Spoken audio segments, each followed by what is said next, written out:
दोस्तों, चाहे वैदिक सनातन धर्म हो, इस्लाम हो, क्रिश्चियन हो या दुनिया का कोई भी अन्य धर्म हो, इन सभी धर्मों में चाहे कितने भी मतभेद क्यों ना हो, लेकिन इतना तो आप मानोगे कि सभी धर्म कम से कम एक मान्यता पर एकजुट हो जाते हैं, और वो ये है कि इंसान की रचना ईश्वर ने की है, लेकिन इंसान की उत्पत्ति बंदर से हुई है।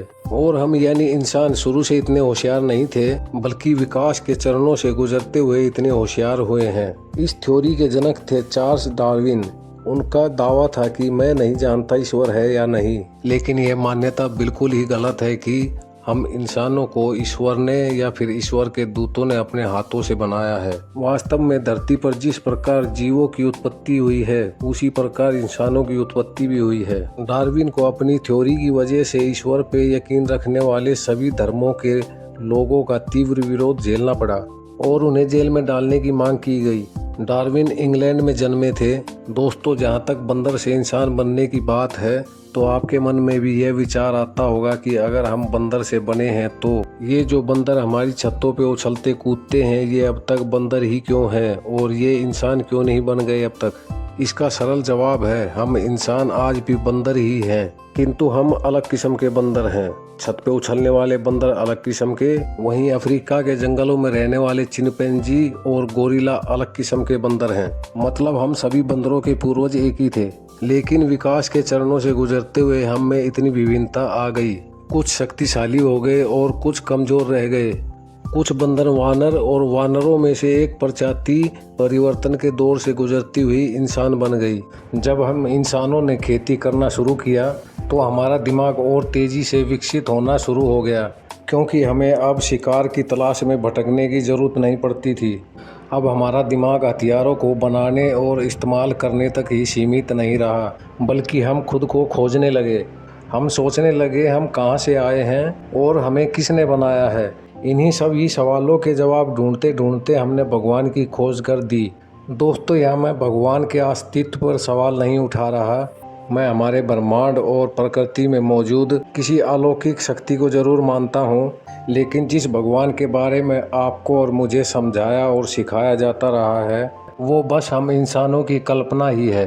उस भगवान ने हमें नहीं बनाया, बल्कि उस भगवान को हमने बनाया है। कोई किताब आसमान से नहीं उतरी।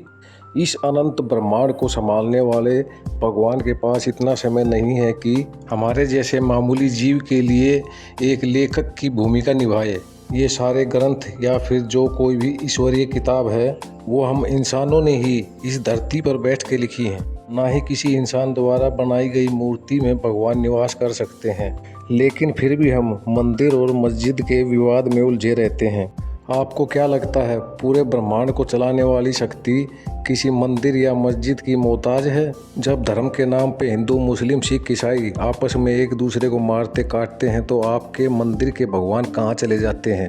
मेरी ये बात आपको कड़वी जरूर लगी होगी, लेकिन इससे भी कड़वी सच्चाई ये है कि जितने लोग धर्म के नाम पर आज तक पूरी दुनिया में मारे गए हैं, उतने आंधी, तूफान, भूकंप, बाढ़ आदि में कुल मिलाकर भी नहीं मरे हैं।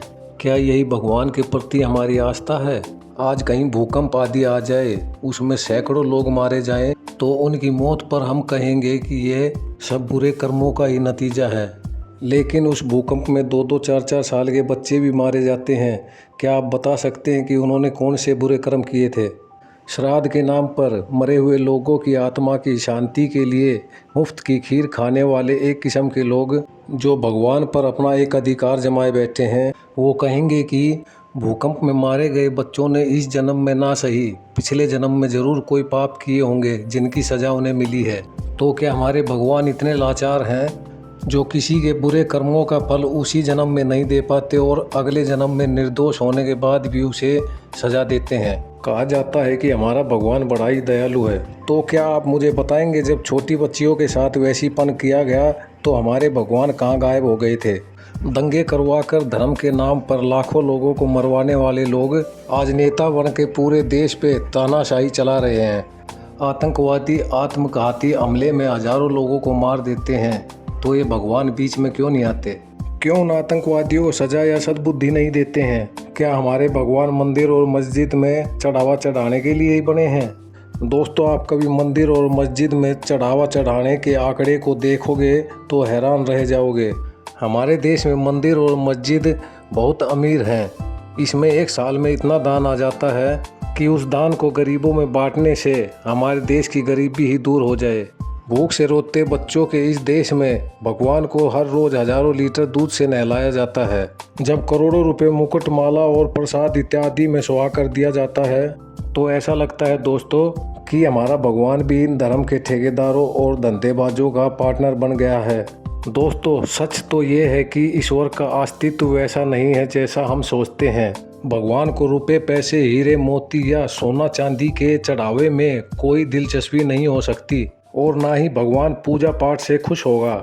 आप सभी लोगों को प्यार और सम्मान से देखो, किसी को दर्द या तकलीफ ना दो, खुद भी शांति से जियो और दूसरों को भी अपनी मर्जी से शांति से जीने दो। यही भगवान की सच्ची पूजा होगी।